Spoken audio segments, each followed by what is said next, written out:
What's up, everybody? Welcome to podcast now. I'm Alex, and in this video, I want to talk about Judas. You know, ask and you shall receive, and we've asked for this game for an incredibly long time. And look, they still don't give us that ultimate goal, which is the release date. It's what pretty much everybody in like the Twitter thread is saying. They're kind of just ignoring everything that Ken Levine did say, and they're saying, okay, well, when's the date? Well, at the end of the thing, he talked about that, you know, they're not going to give a date right now, and we'll go into that in this video. But we finally got something, and to me, that's a win. When you have a game that's like this, it'd be the same thing of like Wolf Among Us 2 did an interview one of these days. Once you get something like this, that's a big deal. And it really does sound like Judas is making good timing, like behind the scenes. I mean, look, it might be like a 10-year plan and they're only in like year 8 or 9 of it, but it sounds like things are progressing. It really does. It sounds like things are going in the right direction. It's just they don't want to, I guess, go all the way to promising what a date is going to be. So first thing we got that I just want to talk about just really quickly is the new art, and I have it behind me. I have, you know, the picture. It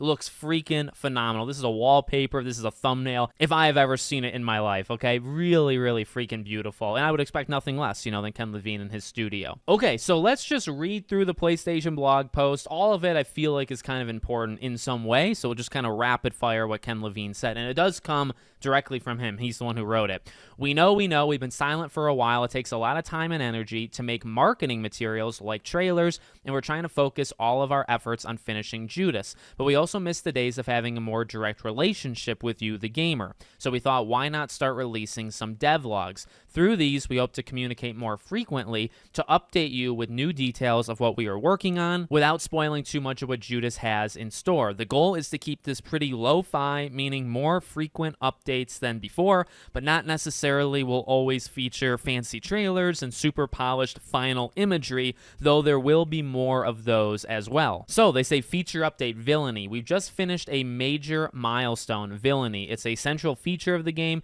When you play BioShock or Infinite, the villain is always going to be the villain. In Judas, your actions will attract members of the big three to you as friends, but ignore one of them enough and they will become the villain. From there, they will get access to a new suite of powers to subvert your actions and goals.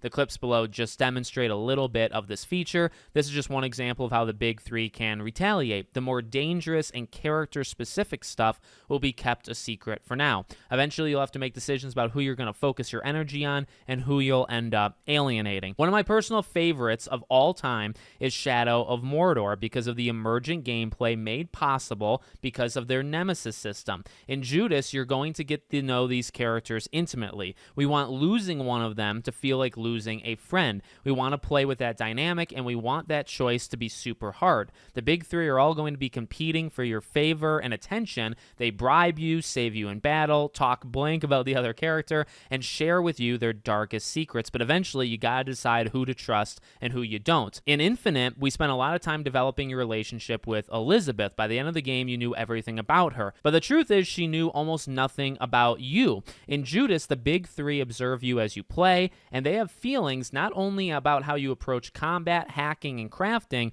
but most importantly, your interactions with the other two characters. As part of this milestone, we also completed the biggest Judas play test yet. They basically just talk about like getting feedback and working on that with the play testers. And then they say there's one thing we're sure you all want to know: when is it coming out? While we wish we could give you an exact date today, we're not quite ready to finalize that. As you know, release dates have a way of slipping by, and we'd like to avoid having to change the date after we announce it. But we know Judas is not really a game until the players get their hands on it, and that's a day everyone on the team is working toward. So I love it. I think there's a lot of honesty there, and I mean, I've watched a couple, actually several, Ken Levine interviews, and he just seems like that kind of guy. He's not afraid to tell it how it is. I'm really happy with all of this. Now look, I mean, the biggest thing we get here is that villainy thing. To be honest with you, we already knew about that, okay? So it's not the biggest update in the world. They are re-saying kind of things. I guess the thing that I think is most important is actually bringing up Shadow of Mordor, right? Bringing up the Nemesis system, because when you think about what we had seen before and what they talked about with these big three, and then now what they say in this blog post, right? That is the Nemesis system, just done in a different way. And I mean, I'm a huge pusher, let's say, of that system. Obviously, we know what happened with Monolith and all of the stuff there. But I just think we need that more often. And I think a game like this, I mean, I constantly say it, a creative guy like Ken Levine and just how kind of a special talent that he is, I really feel like this is going to be one of the better games to come out in the entire generation if they can pull it off. Because I just think this idea of like, you have these characters that are constantly watching you. You have these characters that are taking note of what you're saying and doing with the other two, and they will act appropriately in ways that, by the way, the Nemesis system could never really do because it had to be broad. I think it was very inventive. There was obviously actually ways that they could have continued it, and obviously many things happened there, right? It was a masterpiece of a system, okay?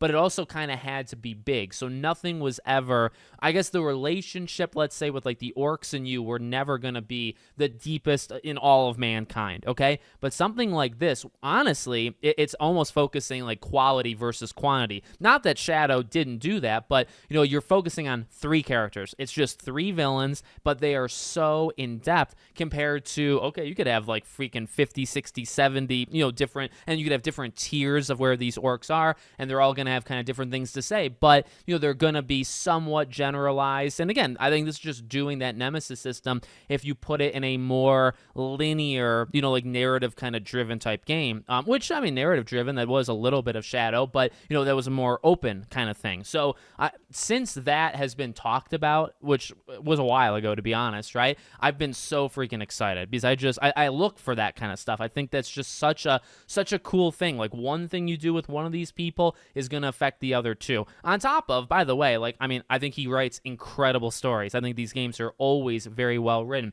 I think the themes are awesome. I think the visuals are awesome. I think you look at the gameplay, it's very Bioshock-esque. So I think it's already got a lot of things that are going to bring people to it, and then you need to have that one, like, okay, well, what makes this special? Why is this not a Bioshock game, right? Like, it looks and maybe even feels like a Bioshock game. What's the thing that is like your main thing that you're bringing that's new? It's this. And I think if you can do all of it, you have a masterpiece. You have a Game of the Year contender easily, I think, on your hands. So as for the release date, the way they talk makes me think next year. And I've been thinking that for a little bit. I've been thinking, if you could do GTA 6, because they're both under Take-Two, okay? If you did GTA 6 in May and you did Judas like in the fall, which gives, them another year plus to really fine-tune it, which, again, it's Ken Levine. It's going to take still some time. It's not coming out in like 5-6 months from now, right? It's not going to come out before GTA 6. So it's probably going to come out after. So again, I think if you can do that, I mean, look, Judas is not going to make anywhere near close to the money that GTA, but you have GTA that can really define some things in the open world genre and then make you more money than any game on planet Earth can make you. And then 5 months later, you could have a game from like one of the greatest minds in gaming, Bioshock fame, systems, all that stuff. And you could just have an incredible game there as well. That also maybe defines some things in a different kind of genre of games than GTA does. So I think Take-Two could really be looking at a great year next year if both of them do come out. So let me know what you guys think in the comments. Make sure, as always, you're subscribed to the channel, bell icon turned on, and I hope to see you all on the next one.